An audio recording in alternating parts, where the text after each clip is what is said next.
Hi guys, Peter Finch here, teacher professional down at Trafford Golf Centre in Manchester, and I'm doing a video today on the downswing and the downswing sequence that you should be following as you swing into the ball. Now, it follows one of my subscribers' questions about what's the best way to actually start your downswing, what's the sequence of movements that you should be seeing throughout the downswing as well. And it also follows on from a few comments I've had that as an amateur golfer, can I turn my hips like the professionals turn them? Can I use the same sequence that they use? And the answer is yes. Yes, you can. And here's how we can actually do it. Now, to get a good downswing sequence, we do need to have the hips in quite a freely rotating fashion.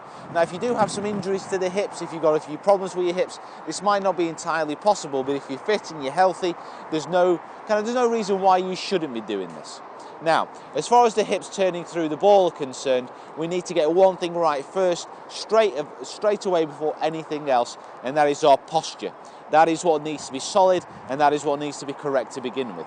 So, for a good, solid posture position, especially as it kind of concerns the hip turn and what you want to be doing with the hips, at the top of your swing, at the beginning of your swing, with your posture, you want to be making sure that the back is nice and straight, and that the pelvis and the hips are pushed backwards, and the spine tilts towards the ball.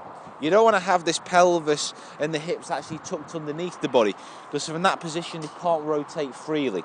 You need them just to be pushed back and the back to be nice and flat. You don't want to be hyperextending it. You don't want to be pushing your arse all the way up. You just want your backside to be out, your pelvis, your hips pushed back, and your back to be nice and straight. And from that position, it's a lot easier. Sorry if you can hear a helicopter going past. If you're in this position here with those hips back, it's a lot easier just to actually rotate them through the ball. So if your hips are tucked underneath your body, you won't quite be able to rotate them through freely enough. So you need the hips back, the back to be nice and straight, and this will allow the freedom of motion through the ball. Now, with the actual hips, they are the first thing that should be moving during the downswing. As you come into the ball, the hips should be rotating like so, and then everything else should follow in sequence. It's not an easy thing to get because during your downswing you are traveling at a large amount of speed, but it's to the top of the swing, and from there it's the hips that should rotate, and then it's the arms and everything else which should drop into place. Not in that position though, that's a slight exaggeration.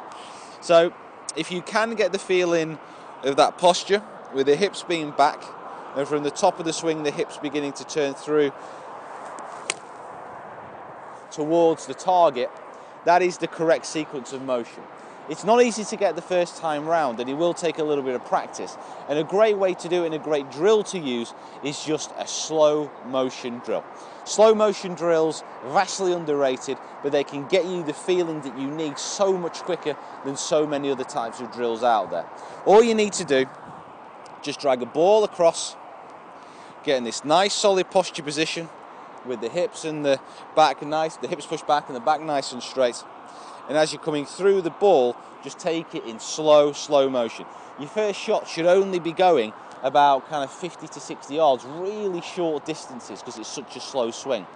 But with such a slow swing, you can get the sequence of motion bang on.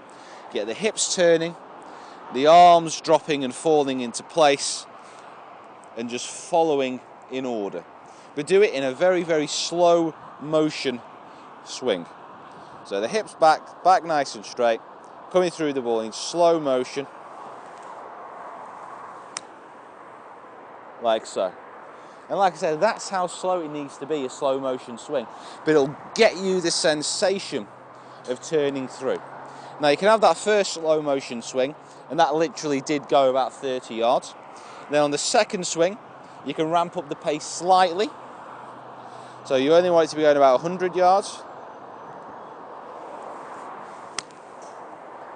Just getting those hips turning first, and then letting everything fall down into place. Third swing, let's ramp it up a little bit more. Try and get it going about 120.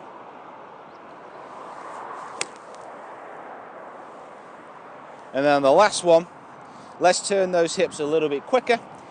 So it's almost pretty much a full kind of swing. I'm using a 7.9 here, so we should be seeing this going about 165, 170.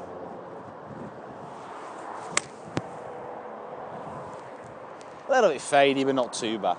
So those hips start the downswing, then everything falls into place. But if you're not feeling it, you can't quite get that feeling, then please go back to your posture. Make sure your hips are back, your back is nice and straight.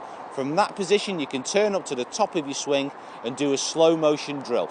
Do it in that order, so go to a very slow motion, then start building up until full swing. But the hips go first, and then everything else falls into place. Use a slow motion drill to get the feeling. So thanks very much for watching. I won't know until editing, but I hope the quality of the audio is okay. I'm just trying to shield the mic a little bit here from the wind. But thanks very much for watching. Please subscribe to my channel if you haven't already. Please like the video. Feel free to share it around. Follow me on Facebook and Twitter as well. It'd be great to interact and get some ideas off you for future videos. So thanks very much for watching, and I'll see you down here next time. Cheers.